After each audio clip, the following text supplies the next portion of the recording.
Good morning. Excellent. Good morning on this cold and dreary day. I'm impressed with your bravery and your fortitude to get here this morning. My name is Rachel Whitlark, and I'm an assistant professor here in the Sagan School of International Affairs. On behalf of the Nunn School, the General Ray Davis Endowment Fund, and the Stanton Foundation, I have the distinct pleasure of welcoming you this morning to our discussion, which is going to be entitled "The Case for U.S. Nuclear Weapons in the 21st Century, the Emergence of New Strategic Problems." We are delighted to welcome our speaker, Dr. Brad Roberts. Dr. Roberts is the director for the Center for Global Security Research at Lawrence Livermore National Laboratory in California. From April 2009 to March 2013, he served as Deputy Assistant Secretary of Defense for Nuclear and Missile Defense Policy. In this role, he served as Policy Director of the Obama Administration's Nuclear Posture Review and Ballistic Missile Defense Review there. From 2013 through December 2014, Dr. Roberts was a consulting professor and William Perry Fellow at the Center for International Security and Cooperation at Stanford University. And prior to joining the Obama administration, Dr. Roberts was a member of the research staff at the Institute for Defense Analyses and an adjunct professor at my alma mater, George Washington University. He thus has a wealth of experience and expertise from these positions and others, and we are super lucky to have him this morning to share his views on the topic at hand. So thank you for joining us, and the floor is yours. Thanks so much for the opportunity. Thanks to all of the organizational hosts for putting us together. Thanks to all of you for carving out some time for this discussion. What I'll do is start with 40 or so minutes of introductory remarks, and then I'm happy to take the conversation in any direction you would like. I was a little anxious when I discovered that there was a flyer making the rounds with my photo on it. The first time I went overseas to give a talk on WMD issues, weapons of mass destruction, was on Iraqi WMD, and I went to the British Ministry of Defense. And they had created a flyer for the talk, which was, Brad Roberts, Institute for Defense Analyses, future of Iraqi WMD, such and such a room and date and place. And the photograph they had was of the other Brad Roberts, who was visiting London that same week, that was in the band Crash Test Dummies. And here was this wild man with wild hair, no shirt, playing his guitar. And I knew I'd be okay, that here I was with a group of people with a sense of humor. So I'm glad I didn't need it on the occasion of today's flyer. What I'd like to do today is to leave you with 3 questions that I've been thinking about for a long time and still haven't found the answers to. And for the younger people in the room, I hope you're successful in finding the answers to them. And these are questions that were posed by a friend and colleague, Thérèse Delpech.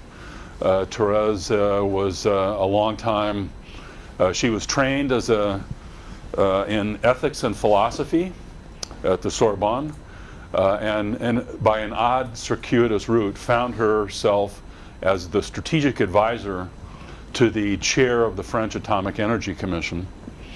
And the French Atomic Energy Commission covers both the military applications and the civilian.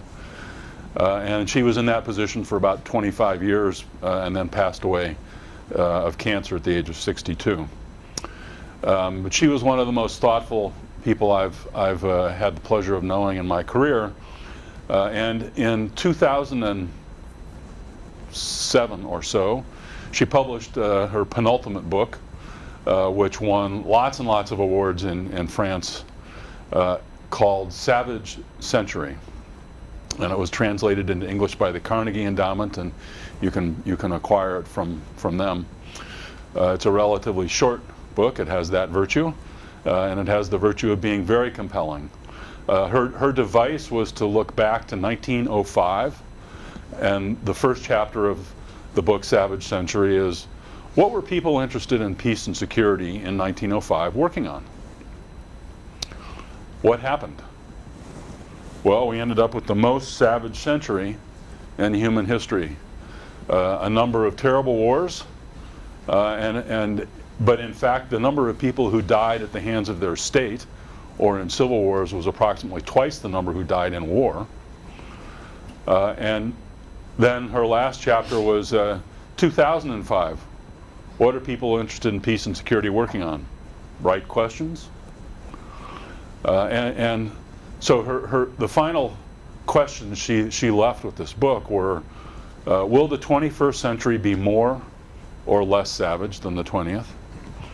Will nuclear weapons be a part of the reason it was more or part of the reason it was less? And are we working on the right questions? And that's what I want to give you a little thinking about my answers to each of those questions, which are admittedly half-baked, because these are inherently hard questions without answers. But the first question, will the 21st century be more or less savage? Well, we're 2 decades into this century. It is, on the one hand, the most peaceful we've known, in the sense of interstate conflict is at an all-time low in the international system. But of course, civil conflicts continue, and there's a lot of conflict. It just doesn't happen to be between armed camps of states. Torres was very interested in the question of pirates. She wrote another book, her actual last book for the Rand Corporation was entitled Nuclear Deterrence in an Era of Strategic Piracy. And her argument about pirates was that we, in 2010 or so, when she was writing this, 2011, she said, well, we have the emergence of a number of actors in the international system who don't agree to the rules, who think the rules should be something different, or at least shouldn't bind them in any way. And she would be, if she were still alive, she would look at the period since that book and say, well, I thought there were pirates coming, but this was sudden. I mean, in the last decade, the list of powerful actors who haven't agreed with the rules, well, first and most explicitly, we have President Putin, who in 2014 or 15 gives an annual speech to something called the Valdez Club. It's kind of his summary of the state of the world as it looks from his chair, and the state of his strategy to respond to that world. And he gave that talk that year under a banner, literally, that said in Russian, new rules or no rules. And he, in announcing the annexation of Crimea, which was, as you know, spring of 2014, he gave a speech to his parliament in which he laid out very clearly his grievances against the world order imposed upon Russia, as he sees it, imposed in a moment of weakness. He lays out his grievances against arms control as an instrument to keep Russia weak. He lays out his grievance against the European security order, which he sees designed for containment and prevention of Russia's return and rise. New rules or no rules. Torres was, secondly, worried very much about the problem of China. And at the time of her passing, Xi Jinping hadn't really fully assumed control. But he has said now, he's changed the main theme in China's grand strategy. The main theme had been hide and bide. No rush to settle the Taiwan issue. Deng Xiaoping famously said, we can wait 300 years. Our position's only going to get stronger. And Xi Jinping has said, no, on my watch, we Chinese are finishing the recovery from the century of humiliation. We're going to recover all of the lands and territories that were lost to us. And we're going to remake the Asian security order in a manner according to our preference. And that includes pushing America back over the horizon. He's gone on to say there's an ideological dimension to the competition with the West that wasn't there before. The China's model isn't only the right model for China, it's the model for other countries as well. So Torres's formulation was pirates, the problem of international order in an era of strategic piracy. And we have in President Putin and President Xi Jinping two pirates, by her definition. Third, Kim Jong-un. Not competing to create a different world order, but certainly competing to create a different Northeast Asian security order. Fourthly, the regime in Tehran, which definitely has a different vision of the international rules and of the character of the international order in the Middle East that's appropriate. Fifth, if we're cataloging pirates, the caliphate. Torres didn't live to see the caliphate recreated. There's some of you will recall the banner that hung over President George W. Bush after the capture of Saddam. He said, the banner said, "Mission accomplished." Well, premature by about 10 years. But we've got the mission accomplished banner out again, speaking figuratively, over the war on terror. We have the American president and NATO and others saying, we're done, we won, they're gone. Yeah, but from the perspective of the radical, militant, Islamist faction, this is a millennial war.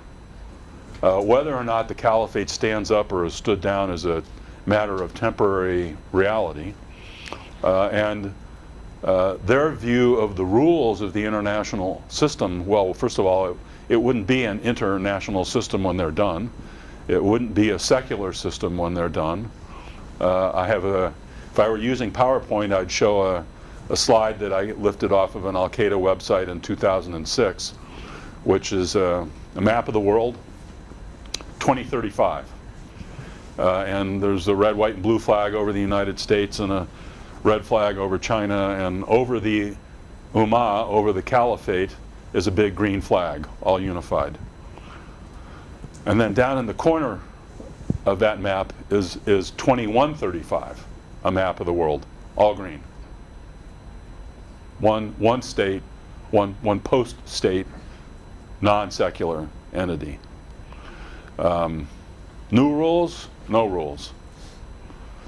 Torres's point was that we were moving into a period of international, of world politics when there were an emergence of a tier of actors who were powerful in the system and not beholden, indeed opposed to some or all of the rules that have governed the international system since, well, take your starting point, 1946, 1918, or you can go back further if you were to so choose.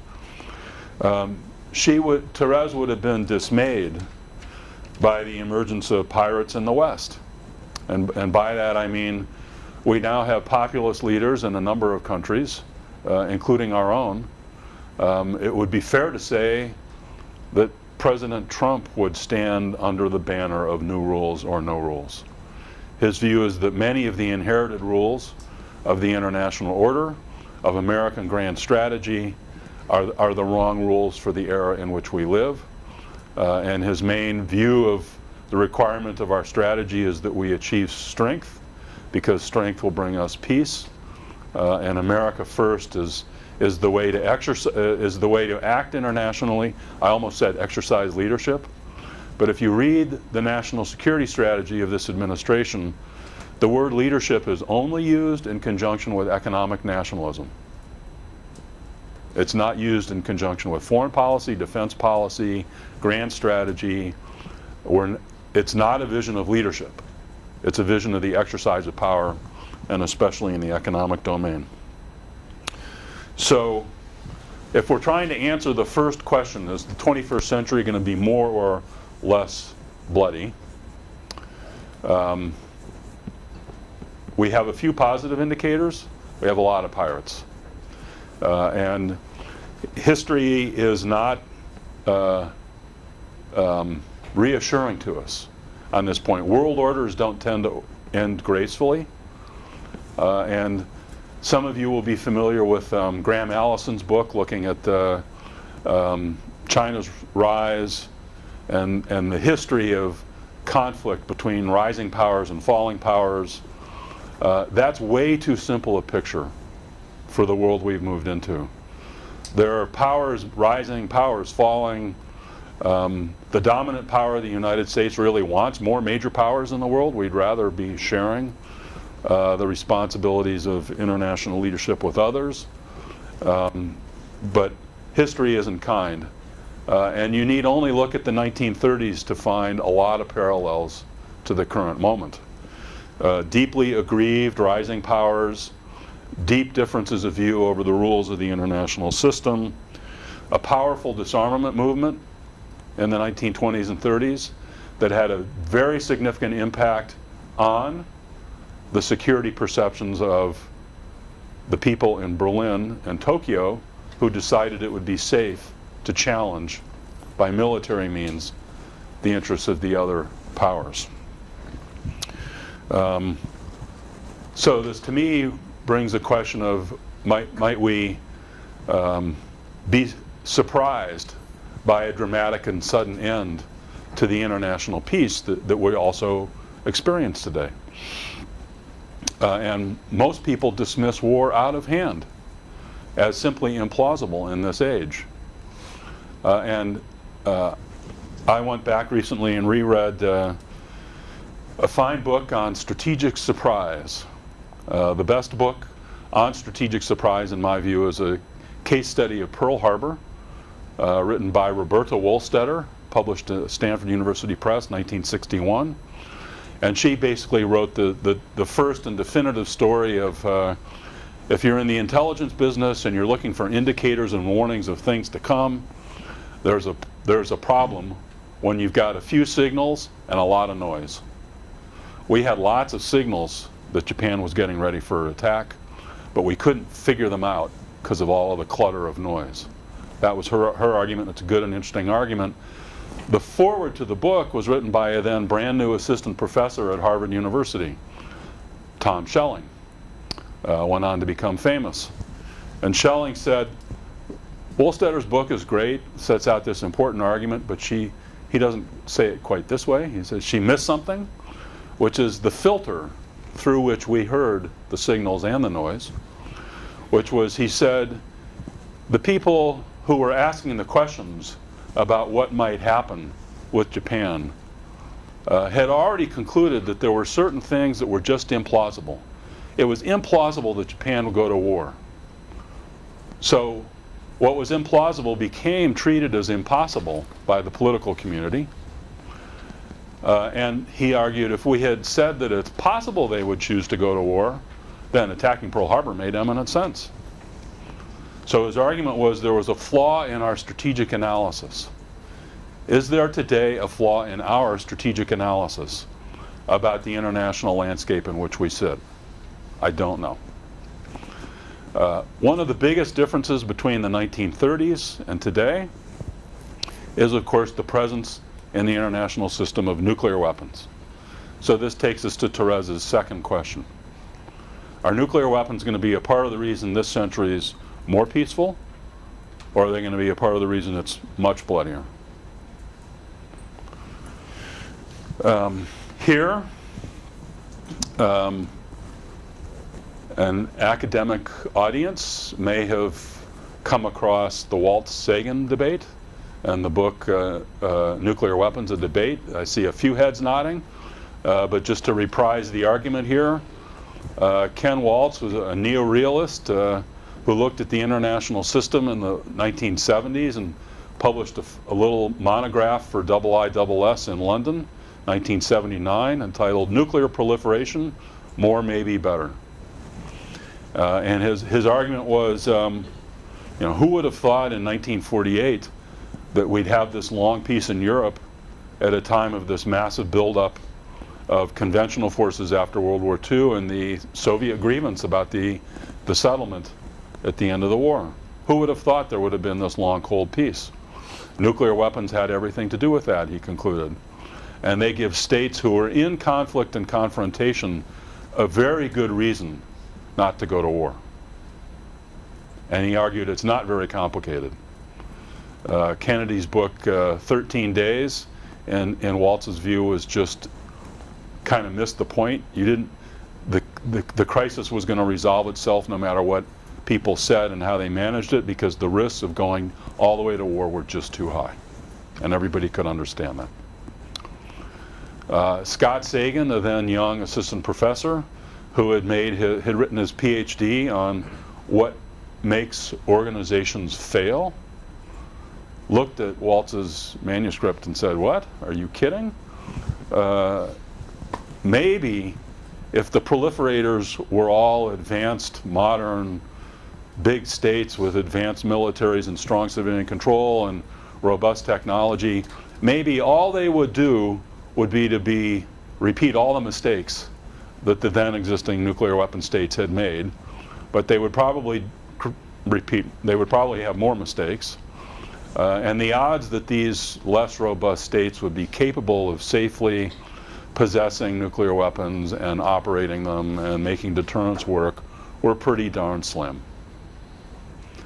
And how does that debate fit the world we live in today? Nuclear weapons, do they have a stabilizing role today? Maybe. I mean, maybe Waltz is right that especially for the major powers, we have a very good and obvious reason not to go to war with each other, and to avoid anything that puts us on the slippery slope of conflict. For regional challengers who are looking primarily in their region, South Asia will put Waltz to the test over time. We all worry that the lesson of that experience may not be the one that Sagan may prove right, not Waltz. I'm particularly interested in the question of how have Russia, China, and North Korea thought about the problem, thought about nuclear weapons. Well, they think about nuclear weapons in the context of thinking about us, and the problem that took shape for the three of them when the Cold War ended, and in the 1990s more generally. 1991 came the Persian Gulf War, and in 4 days, the US-led coalition completely annihilated a military that had roughly the size, scale, and technical sophistication of the People's Liberation Army of China. The Chinese were deeply alarmed at this. Well, I'd say alarmed. And then a few years later came the Taiwan Missile Strait crisis. And any American who remembers the Taiwan Missile Strait crisis will remember that we dispatched a carrier battle group. Any Chinese who remembers the crisis will remember that we dispatched a second carrier battle group. The first they saw as show of flag, the second they saw as America's ready for war. And so take those two experiences together, the Persian Gulf War and America's ready for war, they'd better get ready for war with America. Now, in the mid-1990s, how could China meet this problem?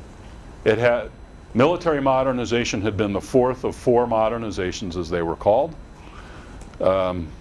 China's military looked like Iraq's. It had no advanced technology. They didn't really have the money to put on this problem, and they weren't going to be able to buy stuff from anybody. So what did they have? People. Brain power. They thought about the problem in front of them. The problem, as they put it, of deterring and defeating a conventionally superior, nuclear-armed major power and its allies. All of those elements of that came together in a way of thinking about this problem, which is, first of all, if it looks like there's going to be a war with America over Taiwan, they'd better go first. They'd better create a fait accompli that we then have to decide whether we want to go and try and reverse. And they're going to present us with a picture of just ferocious cost to pay to reverse the fait accompli. But let's say we choose to come. Well, we depend on Japan. We have to be able to take some forces out of Korea to take Taiwan back. So the second main thought in China's strategy to deter and defeat a conventionally armed, a nuclear-armed, conventionally superior major power and its allies. The second thought is to separate the allies from each other and from the United States, so that America is left to fight alone or not at all. So explicit threats to attack Japan without attacking the United States. But let's say we're still coming. Third main concept, what we shorthand as A2AD, anti-access area denial, but make America pay a price to get there. Attack our arriving forces. Attack our forces as they're departing somewhere. Use all means, electronic, kinetic. Make it costly for us, and if our allies are participating, make it costly for our allies. Make publics fearful so they demand the war stop. And if we're still coming, and we're putting their vital interests at risk, their fourth concept is put the American homeland at risk. Remind America that you really want to go there? We can go there too. Time to back off. And central to the Chinese way of thinking about this is an assessment of stake. And the best way to make this point is a very short story from an unofficial dialogue. I have the pleasure twice a year to sit down with the Chinese nuclear community from the military and party and state apparatus in Beijing. Sometimes it's a pleasure, sometimes not. And one of my main interlocutors there over 15 years or so now is a woman who wrote her PhD on the different Chinese and Western traditions of deterrence. She's Major General Yao Yunzhu. She teaches in the Academy of Military Sciences, which is the main think tank supporting their military staff. And she's the most thoughtful person in China on nuclear strategy.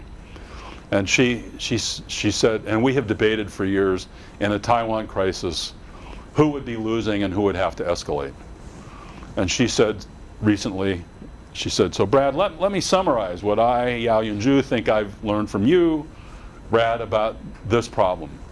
Your view is that if America is put in the position of having to escalate or lose, what will be at risk for America are the following things. Your credibility in the eyes of your allies on the island of Taiwan, your commitment to the people of Taiwan. Second, your credibility in the eyes of your East Asian allies. Third, your credibility in the eyes of your European allies. Fourth, Mr. Putin's watching. And she said, and you Americans always think you stand for the right thing in the world. You'd have a lot at stake. What would we Chinese have at stake? Two things, she said.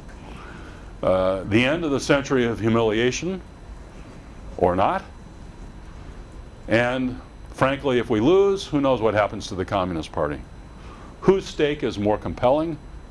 Our Chinese stake. You will back down. Doesn't matter that you're the stronger partner. You will back down because your stake is asymmetric to ours.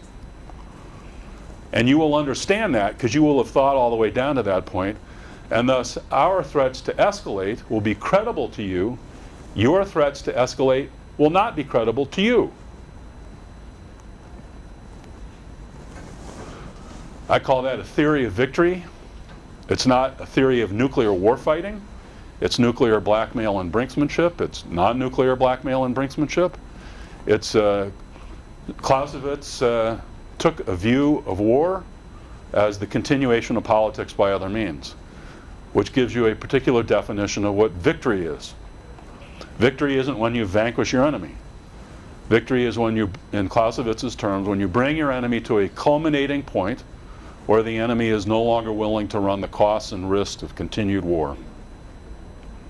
That's what China's got. But of course, it's a theory of victory primarily in the spirit of Sun Tzu. China doesn't want to put that theory to the test. It wants us to acknowledge that it's got the superior theory, that there is an asymmetry of stake, that they're capable of imposing these costs on us and our allies beyond our willingness to pay them, and thus to just back off and to accept that the region is going to become more dominated by China over time. Subdue us without fighting, Sun Tzu.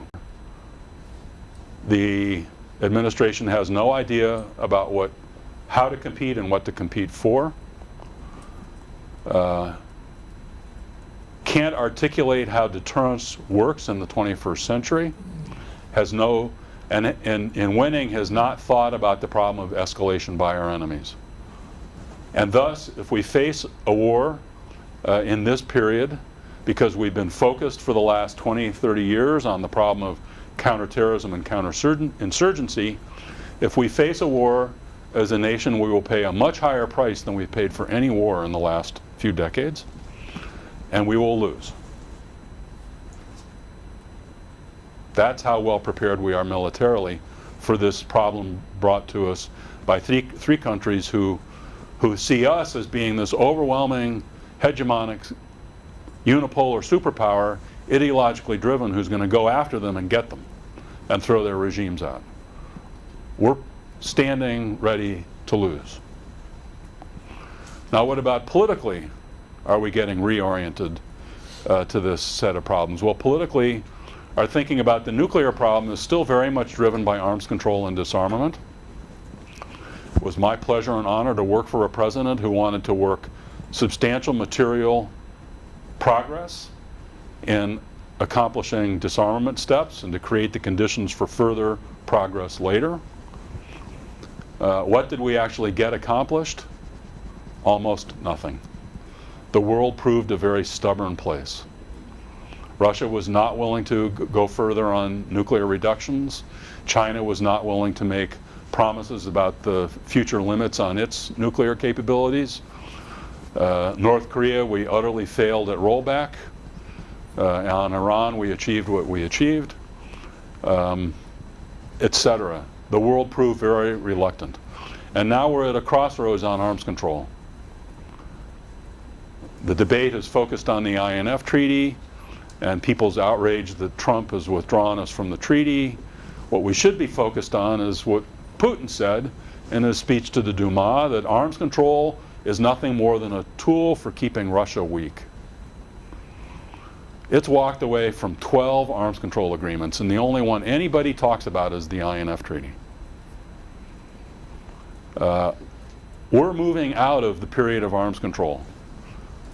And if you all figure out in your careers how to make it fit the new problem set, then we'll have another period of arms control. But we're not going to simply coast to the future on the basis of legacy approaches. And on non-proliferation and disarmament, we're also at a crossroads. The Non-Proliferation Treaty, 2020 is the 50th anniversary of the entry into force of the treaty. On the 25th anniversary, in 1995, a decision had to be taken by parties to the treaty to extend it. And a decision was taken to extend it indefinitely. Indefinite is not the word permanent. There was no permanent extension of the NPT. There was an indefinite extension. And clearly some states party to the NPT are very frustrated that the nuclear weapon states haven't found their way to zero. So we now have the nuclear ban treaty. The nuclear ban treaty, in my view, is dangerous in two ways. One, it gives parties to the NPT an escape route if they're disgruntled. And a not very good escape route, in the sense that the ban treaty, well, so what do I mean escape route? A state that's party to the NPT that's disgruntled with the performance of the nuclear weapon states can now say, I'm leaving the treaty. You weapon states haven't made good on your bargain, but I'm a party to the nuclear ban treaty, so don't worry, I'm not getting nuclear weapons. But if you're a party to the nuclear ban treaty and not the NPT, all of the advanced safeguards arrangements that we've tried to put into the NPT regime don't apply. So you're putting yourself in a position to do rapid nuclear breakout. That's a bad outcome. I think the ban treaty is dangerous in another way, which is, let's go back to the impact of the disarmament movement in the 20s and 30s. Here were a group of people trying to do the right thing to reduce preparations for war, the tensions that generate war, reduce militarization of foreign affairs. The message they were trying to send to Berlin and Tokyo and Rome was one of reassurance. The message that was received was alternatively one of appeasement, weakness, and threat. I mean, the Japanese saw the Kellogg-Briand Pact of 1928, which was the renunciation of war as an instrument of policy. The militarists who seized control of the government of Japan in that period said, this is just a trick. Here Japan is finally emerging as a normal modern power, and we're being denied the means to do what normal major powers do. It was exactly Putin's rhetoric. We're being encircled and contained and prevented from doing what we think is the right thing to do as a rising power. And I'm worried that the ban treaty is being received in Moscow and Beijing and Pyongyang as proof of their belief that because of this asymmetry of stake, we're not going to defend our interests when they're challenged. And if they believe that, then their incentive to challenge us goes up. Now, one of the important insights from World War II is that, well, at the end of the day, we were willing to defend our interests, despite the impression that we'd created in those capitals. And we then paid a terrible price. And they paid a terrible price for their miscalculation. How does that fit the current moment? I don't really know. But I think there are parallels here that the political science world really doesn't touch on. Because this isn't science. This is war and national strategy and politics and all of that. So,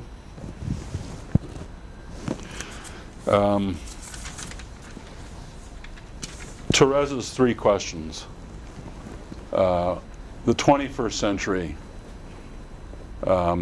more peaceful, more bloody than the 20th? Hard to tell, but some significant storm clouds on the horizon. New rules or no rules, lots of actors running under that banner, including our own country.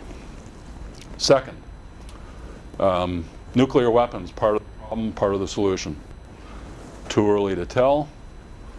At least 3 countries think they're a part of the solution, and if they think that they can get away with limited nuclear war, this is a very slippery, dangerous slope. Are we working on the right problems? Maybe we're starting to get our arms around them to figure out what the right agenda is. But I think we should not feel complacent that we've figured out what the right steps are that need to be taken to ensure that the 21st century is more peaceful, less savage than the 20th. So I want you to take away those 3 questions and struggle with them and make a difference on them in your career choices. And with that, let me open it up to Q&A. Normally there's a roving microphone. They're not working, so I'm going to briefly repeat and summarize the questions that you offer from the floor. Right? So are you fielding the questions, or am I fielding the questions? I left it to you, but I'm happy to. Well, let's do it together. I'll start in the back. Jeff, Thank you. Speak loudly, please. Oh, that's not too hard.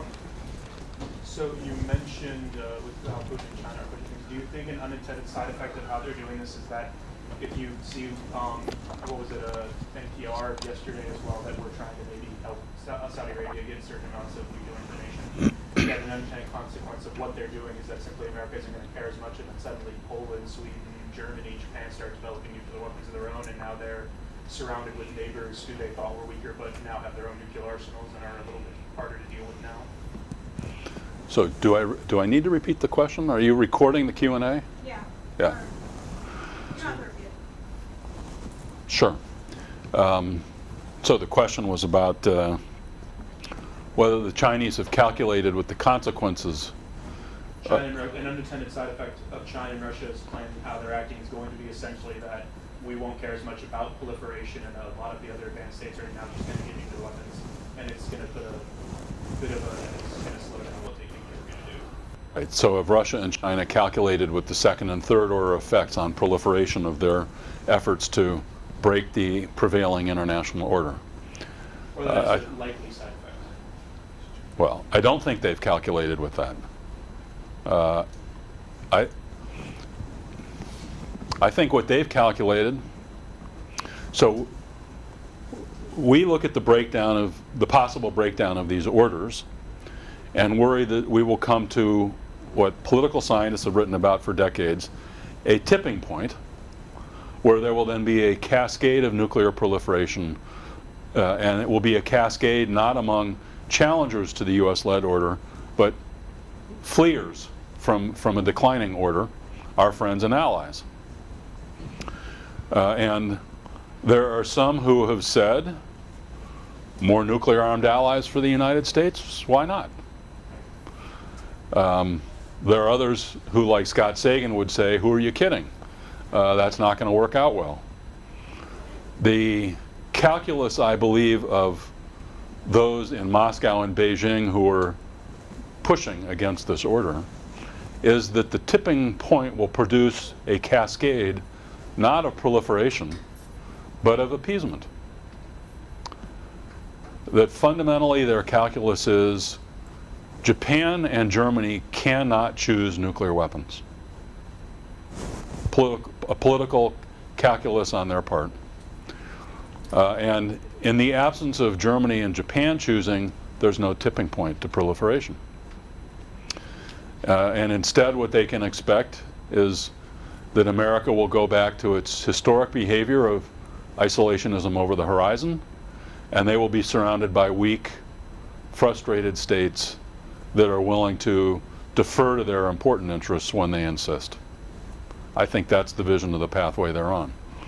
And it's an assessment that's offensive to us for many reasons. And it's one we hardly discuss, but I do think it's a more likely pathway than a cascade of nuclear proliferation. I for a long time had on my office wall a quotation from an interview a journalist asked in 2006, the Speaker of the Iranian Parliament, does Iran want nuclear weapons? And the Speaker's answer was, well, yes, of course, look at the neighborhood we live in. Why wouldn't we want nuclear weapons? And we would love to be the second and last country in the Middle East to have nuclear weapons. But he went on to say that's not our real choice.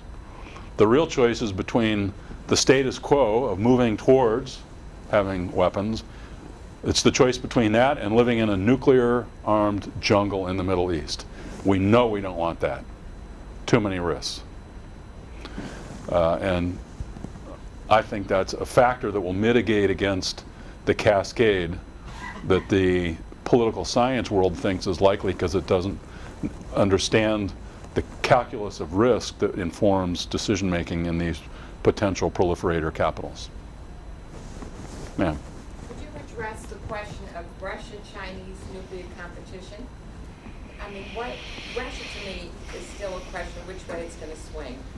If it swings with China, with more hostility toward the United States, which is what I'm worried about, do they coordinate their nuclear strategies, or are they wary of each other given their history? So the question is about Russia and China and their potential nuclear cooperation. Are there substantial opportunities, substantial limits? Will they cooperate or compete? I don't know. And so I turned to a guy in London who's thinking on this. I very much like an Australian who is at one of the think tanks there. A memorable name, Bobo Lowe, last name Lowe, L-O. And he's written a number of things, including a little penguin, one of those penguin pocketbook books. on the Russia-China strategic relationship. And his argument is, think of this as like a marriage that looks good on the outside and is rotten on the inside. They want to present an image to the world of being close and cooperating in a strategic partnership to build that world of new rules that suit them better than the no rules world that they think they live in. But Bobo argues, look behind the screen and you'll see that they squabble. More than that, they have real differences of interest. They keep talking a good line about fixing the problems in the marriage, but never able to do so. And underlying this is a basic contempt for each other. His argument is. And my experience is when you ask the Chinese, why don't you do more to partner with Russia? They say, why set to sea with a sinking ship? Remember, China built the wall, the Great Wall of China, to keep the barbarians out. We are all barbarians in the strategic culture of the leadership of the Communist Party. And the Russians are the most barbaric from their perspective. So, and the Russians know this. Another small book I would recommend is by Dmitry Trenin, T-R-E-N-I-N. Trenin is at the Carnegie Center, Moscow. And a few years ago he wrote a little book called Russia's China Problem. And the preface of it says, you know, during the day when we Russians are at work, we spend a lot of time complaining about you Americans and NATO because we know, frankly, you're not going to pay any attention. When we go home at night and close the door and bring out the vodka, what we do is talk about what we really worry about, which is China. And he goes on to talk about that.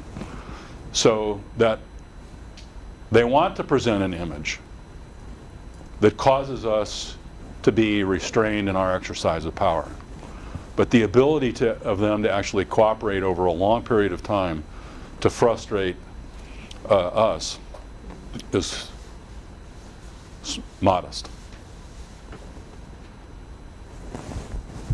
Do you see Russia's growth as comparable to China's? So in terms of like becoming a world power, do you see Russia rising to a point where it can be stronger than the United States? So a good question about whether Russia can rise to compete with the United States and also China. The conventional wisdom in Washington, D.C. today is that Russia is a declining and rapidly disappearing power. And that China's the long-term enduring challenge, and that's where we got to put our focus. And this follows the usual political question in Washington, which is what's the number one thing you lose sleep over at night? What's our number one problem? Well, number one on the list keeps changing, but there are 5. And you can pick and choose which one it is, but we got all 5. We got Russia, China, 4, sorry. Russia, China, no, it's 5. Russia, China, North Korea, Iran, the Caliphate, or whatever's the spin-off is. And I think it's way too soon to write off Russia. I mean, that decline may go on for a long time, but your question was about the economic component. Let's go there first. First of all, population-wise, Russia's not a 10th, but a 100th of the population of China, and going down. Its economy, well, California's economy is a lot bigger than Russia's. I can't remember what Russia's is exactly. That said, for 20 years, it's generated the revenue to accomplish the rearmament program, to modernize the military. It's had the means to go out and be asserting military power in Crimea, the Middle East, Central America. And it's not really clear to me that the forms of military competition of most concern in the 21st century are big, expensive forces to compete in cyberspace and outer space, in the information sphere, And with nuclear weapons, these are not expensive things. So everybody says that for Putin's strategy to succeed, he really needs oil to be above $100 a barrel. But oil's held pretty steady at $50 to $60 a barrel, and it seems just fine for supporting the strategy he has in place. So Russia's not going to rise economically or politically to China's place in the world, but it's got the means to be a robust and consequential major power. Sir? Is there a political avenue that would allow the United States to convince China, Russia, Iran, North Korea, not caliphate, that we do not intend to displace their regime if they do not intend to expand their way into other countries? So the question is, there a way to reassure all of these countries who worry about us coming that's not what's going to happen? And I think the short answer is no. And to tell a story from the Obama administration,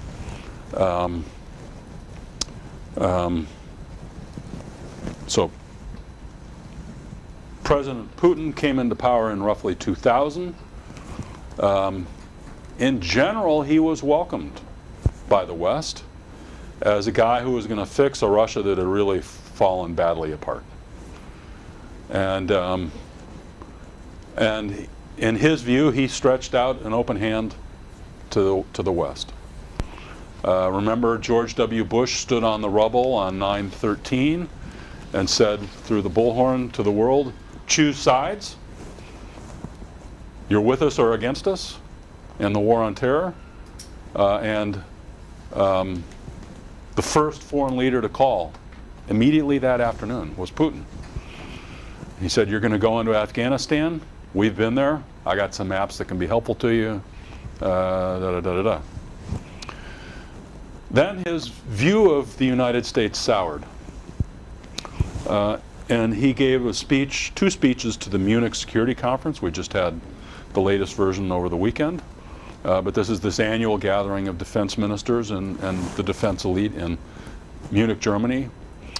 And Putin came in those years, and he gave a speech in 2007 and 8 in which he said, you know, I've extended the hand of friendship so many times, and this is what I get. This is really what you want me to get out of this deal. Now this is his view, and I'm not subscribing to it. I'm just articulating it. And so President Obama arrived with the reset button. Said, we want to fix this relationship. We want to show some respect for Russia's interests that maybe you feel the Bush administration didn't show. Because we think we have a lot of common interests and a lot of cooperation we can accomplish together.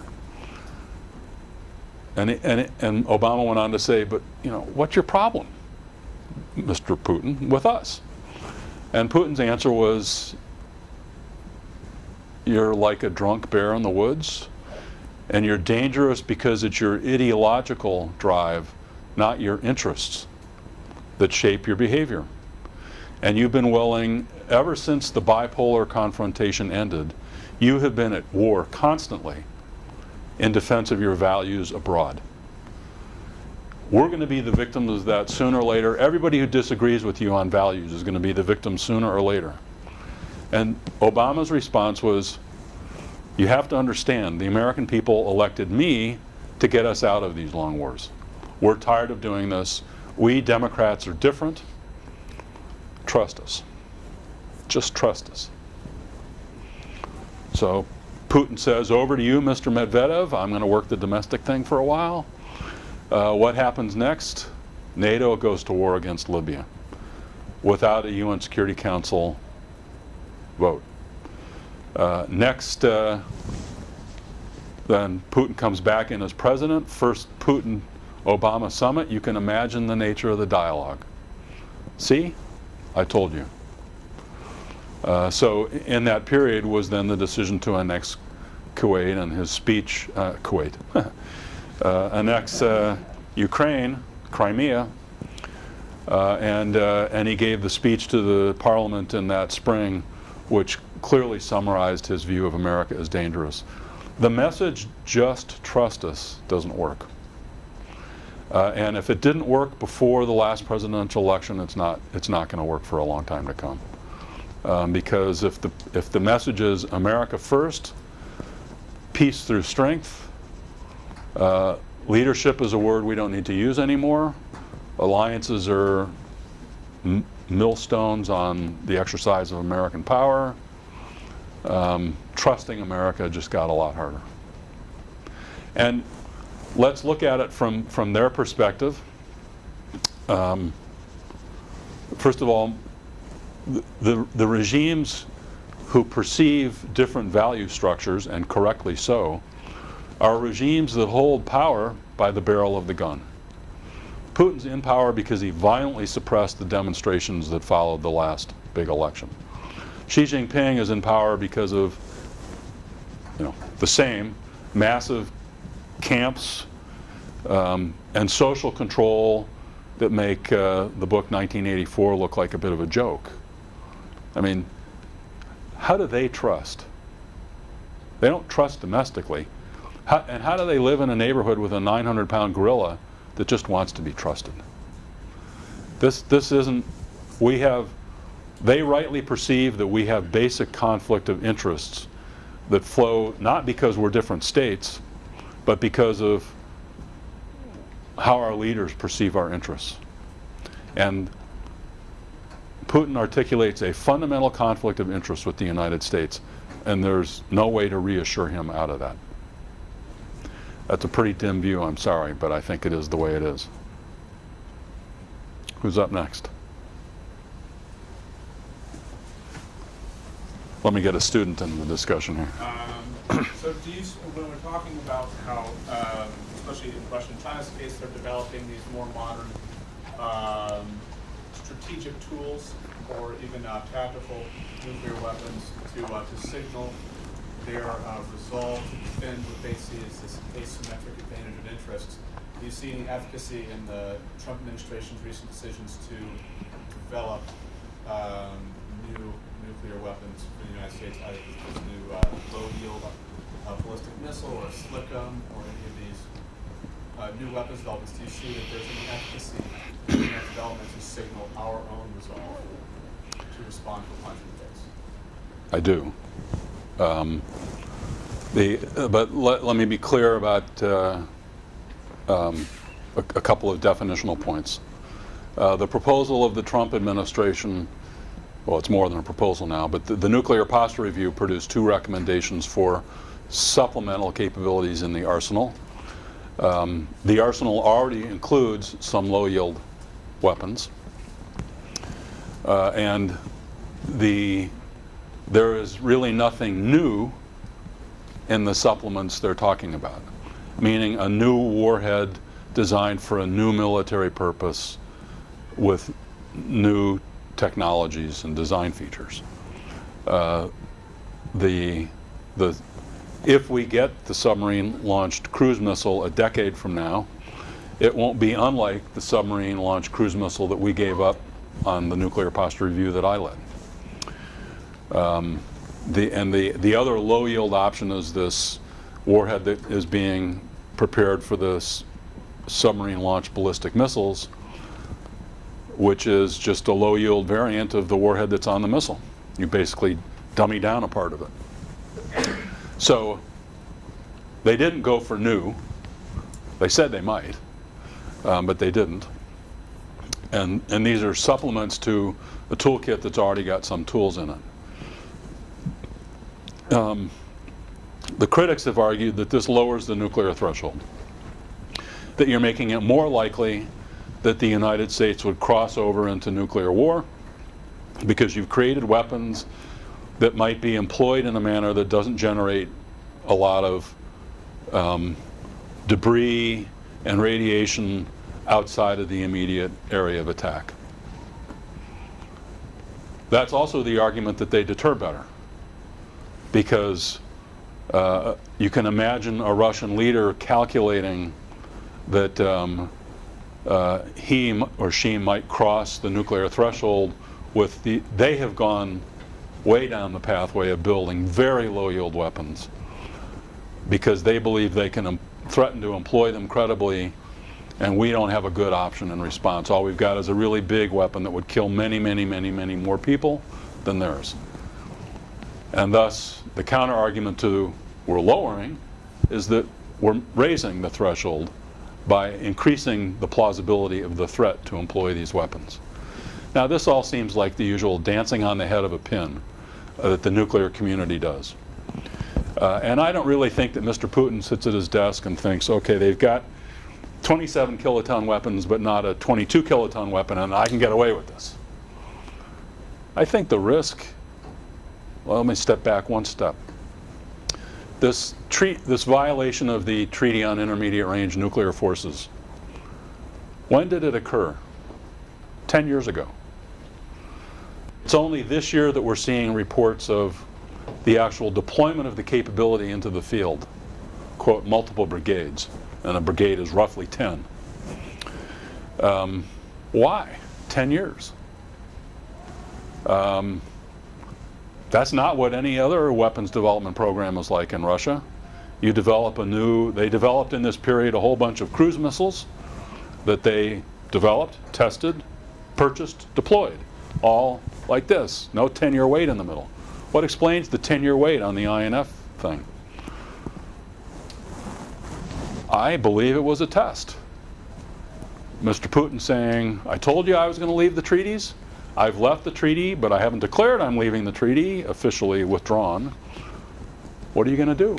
You can see my violation. What are you, the United States, going to do? What are you, NATO, going to do? Apparently nothing. Well, if I'm Putin trying to figure out what NATO's going to do if I test that interest, I like this message that NATO's done nothing about the INF treaty, nothing about the violation. So that's why I think doing something was important, signaling that we recognized that there's a problem in the deterrence architecture in Europe. Let me provide one other data point on this. Throughout its history, NATO has said that it will maintain an appropriate mix of nuclear and non-nuclear capabilities for deterrence at the lowest levels consistent with the prevailing security environment. And in 2012, it undertook a deterrence and defense posture review because it had added missile defense to the equation. And it had concluded that the then existing mix was appropriate. And it went on to say, but we'll continue to adapt the mix to ensure the alliance's deterrence posture remains fit for purpose in the 21st century. Well, what was the nuclear part of the appropriate mix? Between 1990 and 2009, the United States withdrew 97% of its nuclear weapons from Europe. The remaining number is a classified number, but you can find it all over the web. But a few. That was the appropriate mix. Moreover, in that time, we said NATO is an alliance without enemies. Russia is a cooperation partner. There's no prospect of war with Russia. How do we say now, after it's clear that the current Russian leader is willing to use nuclear-backed forces to change international borders, to violate the sovereignty of other countries, has clearly given nuclear weapons a central place in Russian military and political strategy, has equated nuclear weapons to the church as the two great pillars of Russian society? How do we say that the 2012 mix, nuclear part of the mix, is right for today? There has to be some adjustment, in my view, and it's not going to be in Europe. NATO allies are not going to deploy new nuclear weapons. The sharing arrangements of the 5 allies who participate in housing weapons and would operate the aircraft to deliver them if nuclear war ever came, these are all aging aircraft. They're more likely to get out of the business than have more of them get into the business. So if we want to do something to signal Mr. Putin that you're making some serious misjudgments about our resolve to defend our interests in Europe, don't challenge the Article 5 commitment to NATO. You'd be making a tragic mistake. If those are the messages we want to get through today, something needed to happen to the U.S. nuclear posture for extended deterrence. And I think the administration chose a very modest couple of steps that would do something constructive in this regard. And I care less about the particular operational capability than the fact that we're doing something to cause Mr. Putin to say, maybe this wasn't as simple as I thought. Adam. Just to pick up on that point, the problem, like you mentioned, for Russia is, or the opportunity for Russia is that there are asymmetries of stakes in critical areas as they've defined in the sort of the regional, their sphere of influence. How then does even this supplementary gesture alter that?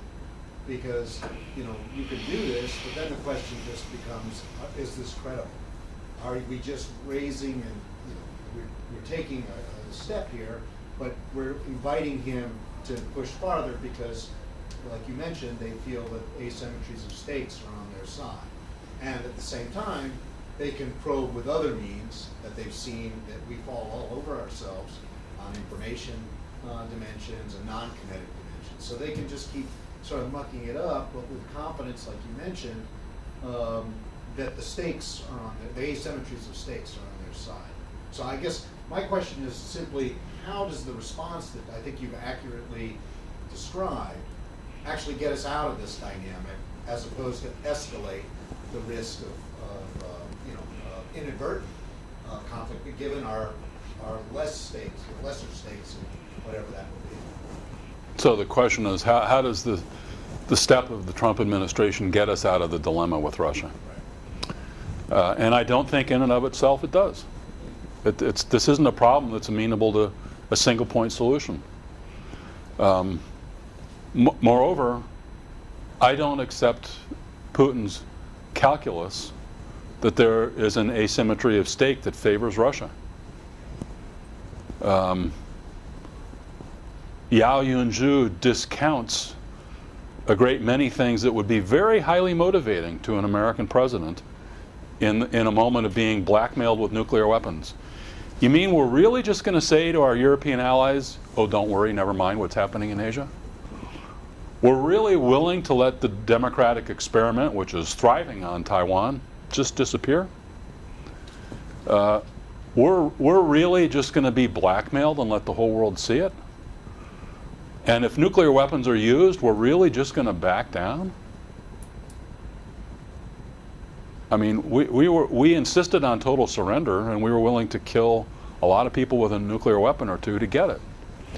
I don't think, I think it is like 1941, meaning if attacked by an enemy who calculates we will not defend our interests, that enemy will discover we are going to defend our interests.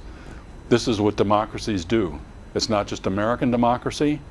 One of the most important things written about nuclear strategy was written by Tocqueville, long before nuclear weapons came along. And it was, the statement that what makes democracies effective and virtuous from the perspective of their domestic affairs makes them poor players in the international system. Because they inherently focus on what democracy does, life, liberty, and the pursuit of happiness. They don't like militarist diversions. But boy, when you put the core life, liberty, and pursuit of happiness thing at risk, we are, in Herman Kahn's words, motivated to use, because we see the world in terms of good and evil, good guys and bad guys. Herman Kahn's words were roused to use extravagant force to expunge a hated enemy. That's what they haven't counted on, and I think that's a true reading of our personality, strategic personality. And our behavior now has to be consistent with that. It does. If we're not consistent with that, and then that's our surprise behavior later, we're going to repeat the problem of 1941. So my my short answer to you, to my summary point after a long answer, is these tinkerings with our military toolkit are only meaningful if it's done in the context of a clear and coherent strategy that's expressed in a manner that's credible to our allies and adversaries. And frankly, we have a national leader now who is articulating. And the message is, we don't have a stake unless our allies have paid their bills lately. That, I don't think adding a low-yield weapon to the SLBM force compensates for the damage done to our world order strategy, our desire to create the conditions where we don't face big war. The tinkering with the toolkit doesn't compensate for the damage done by that larger message. If we're not able to say we have interest in the world and we're willing to defend them, well, we'll live in a very different world. A last question, comment? You had a hand. Well, does anybody believe us anymore when we make these bombastic threats? But we don't respond. So do they believe us? Do we stake out what our position is with any belief? So the question is, would anybody believe us anymore when we make threats or promises, for that matter? And having offered one version of that to your question, there are multiple audiences, and I spoke to the audience of potential adversaries. An interesting one for this discussion is about allies, whether they believe what we have to say. And this is, of course, a very scary time for U.S. allies who wonder if, because they haven't paid their bills lately, they might be hung out to dry, because this will be seen as the moment to challenge the American guarantee. I spent a lot of time with U.S. allies and had an interesting interaction recently bearing directly on this point, which was the discussion about Trump grand strategy is the eternal discussion everywhere these days, and with U.S. allies especially. And with one ally, he said, "Look, when you come to our countries, you know who you're dealing with. You're dealing with the America Watchers. We've made our careers in the foreign ministry or the defense ministry or the think tank world understanding the United States. You Americans don't understand your country the way we do. And particularly you in the policy community, you're inside the Beltway. You're wrapped up in every twist and turn and every new negative development, and we've watched you do this for decades. And we know you jump all over the place. And we know that when you're not compelled by circumstance, you've got no focus, you've got all sorts of competing partisan demands, you're paralyzed. But when there is a real threat, and you're compelled to focus and get the job done, you do. And yeah, we worry that the course that's now being steered is more different from some other different courses you've been on. As this fellow put it, this is the third Republican Party foreign policy we've seen in the last 3 Republican presidents. And are you Democrats going to go back on course, or are you going to go off to 3 different Democratic grand strategies over the next 3 Democratic administrations? But basically, it's going to take a lot to shake our confidence that when our vital interests are at risk, you're not going to be there with us. And I was very heartened by that conversation, and I think that's so. And they kind of discount the things that are said by policymakers in any given instance, and they take a reading of the American people. And their reading is that we couldn't stand by and watch while their vital interests are savaged and they're dying in large numbers. These are people who share our values and to whom we've made a promise. And I think their reading of us is better than some of our elected politicians' reading of us.